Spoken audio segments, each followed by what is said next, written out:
ایک بادشاہ کو جنگل میں سفر کرتے ہوئے ایک سانپ نے ڈس لیا۔ شاہی طبیب اپنی تمام تر کوششوں کے باوجود زہر کو جب بادشاہ کے جسم میں پھیلنے سے نہ روک پایا تو زار و قطار رونے لگا۔ اتنے میں ایک درویش سا شخص وہاں آیا۔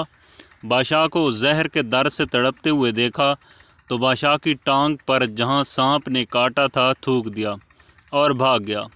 بادشاہ کے سارے ساتھی بادشاہ کی فکر میں تھے، اس لیے دیوانے کی اس حرکت پر کوئی بھی درویش کے پیچھے اسے گرفتار کرنے نہ گیا۔ شاہی طبیب نے تھوک صاف کرنے کے لیے ایک رومال پکڑا اور بادشاہ کی زہر سے نیلی ہوئی ٹانگ پر سے تھوک صاف کرنے لگا، مگر پھر حیران ہوتے ہوئے رک گیا۔ اس نے انگلی سے تھوک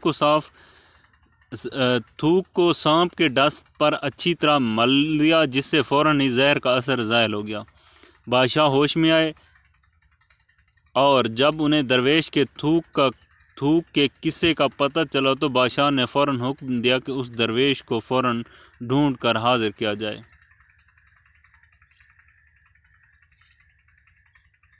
سیاہی چاروں طرف پھیل گئی تھی اور تھوڑی ہی دیر میں درویش کو ایک درخت کے نیچے لیا اور پکڑ کر بادشاہ کے سامنے پیش کر دیا گیا۔ بادشاہ نے ادب سے درویش سے کہا، ہم گناہ گاروں کی آنکھ آپ کو پہچان نہ سکی، جس کے لیے میں معذرت چاہتا ہوں۔ آپ سے درخواست کرتا ہوں کہ میری طرف سے ایک قیمتی پوشاک اور عربی گھوڑا قبول کیجیے۔ درویش نے مسکرا کر بادشاہ کی طرف دیکھا اور بولا، یہ گھوڑا اور پوشاک بہت قیمتی ہے۔ میں یہ پوشاک پہن کر اس گھوڑے کے لیے گھاس کاٹوں گا تو اچھا نہیں لگوں گا۔ بادشاہ نے کہا، آپ فکر نہ کریں، گھوڑے کے ساتھ خدمت گار بھی دیے جائیں گے۔ درویش بولا، اتنی قیمتی پوشاک، قیمتی گھوڑا اور خادموں کے ساتھ میں رہوں گا کہاں؟ اس دفعہ بادشاہ مسکرایا اور بولا، آپ کے لیے ایک عالی شان رہائش گاہ بھی تعمیر کر دی جائے گی۔ درویش نے پوچھا، اتنے مال اور دولت اور خادموں کے ساتھ اس رہائش گاہ میں تنہا رہوں گا؟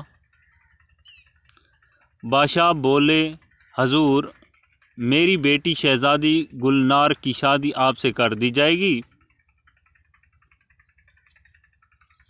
درویش بولا، اگر آپ نے میری شادی کی تو پھر میرے بچے بھی ہوں گے؟ بادشاہ نے جواب دیا، بالکل ہوں گے، ہماری دعا ہے آپ کے کثیر اولاد ملے۔ درویش بولا، اگر ان بچوں میں سے کسی بچے کو خدا نہ خواستہ کچھ ہو گیا تو پھر رونا کس کو پڑے گا؟ بادشاہ نے جواب دیا، حضور، اگر خدا نہ خواستہ ایسا ہوا تو پھر رونا آپ کو ہی پڑے گا۔ درویش مسکرا کر بولا، اگر یہ سارا کچھ لے کر مجھ کو رونا ہی پڑے گا تو بادشاہ سلامت، آپ اپنا گھوڑا اور قیمتی لباس واپس لے لیں، میں اپنی درویشی میں خوش ہوں۔ دل اسی سے لگاؤ جس نے بنایا ہے، دنیا سے لگاؤ گے تو آنسو ہی ملیں گے۔